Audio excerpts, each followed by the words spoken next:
शरणं गच्छामि। सम्राट अशोक नमस्कार मित्रों, आप देख रहे हैं कुछ मीडिया 24। चक्रवर्ती प्रियदर्शी सम्राट अशोक महान की जयंती आज पूरे देश में धूमधाम से मनाई जा रही है।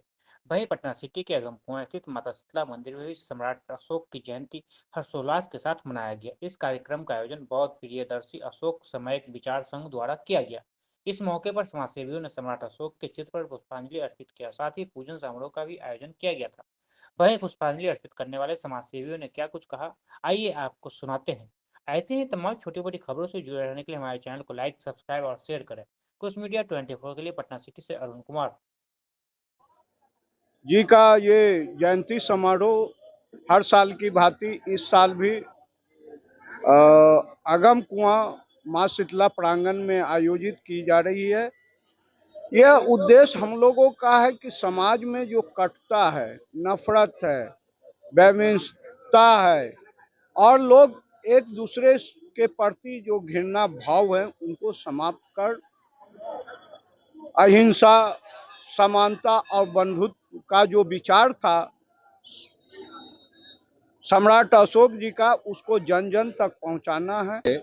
हम सभी सुनते आते हैं कि भारत को विश्व गुरु कहा गया है, लेकिन विश्व गुरु के मूल में अगर हम जाकर के देखते हैं तो वो यही धरती है, ये पाटलिपुत्र की ये धरती है।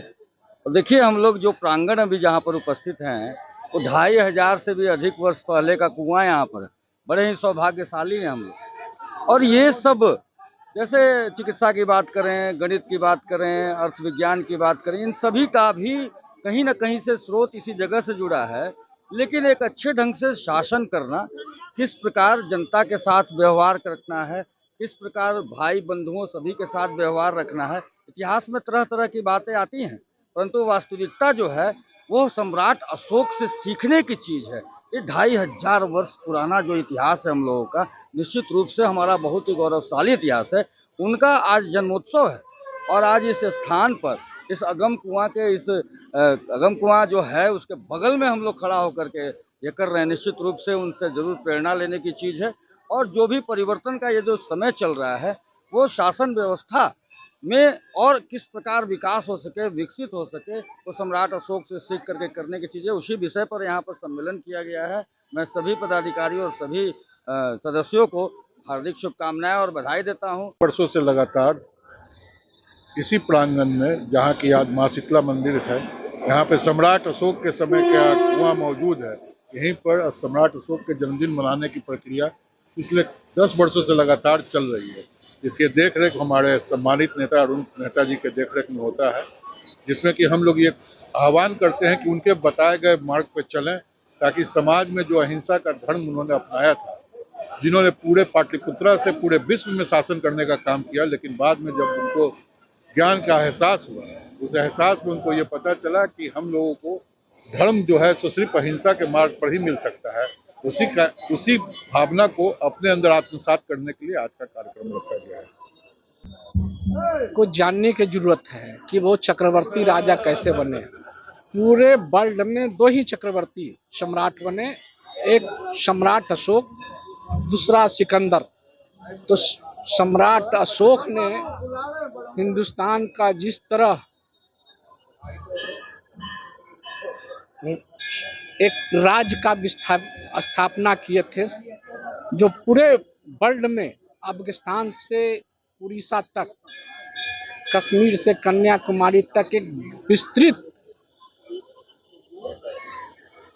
संघ का स्थापना किए थे। मैं आज उन्हें याद करते हुए नमन करता हूं और ये श्रद्धांजलि देता हूं कि उनके बताए हुए जिस तरह भारत को अखंड भारत बनाने में उनका योगदान है, आज हम लोग इसके सपनों को आगे बढ़ाने का काम करेंगे। प्रदीप मेहता, राष्ट्रीय जनता दल प्रदेश महासचिव। अशोक सम्राट की जयंती मनाई जा रही है।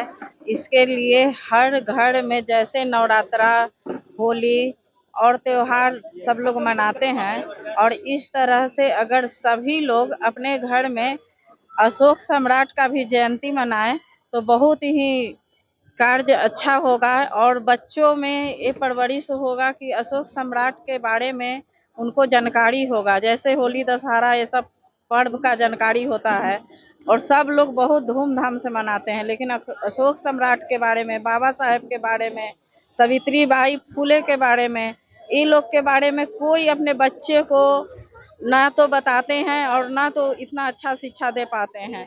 लेकिन ये लोग को बुद्धिजीवी लोग हैं और हम लोग को पूर्वज लोग हैं, ये लोग के बारे में बच्चे को बताना बहुत ही अनिवार्य है।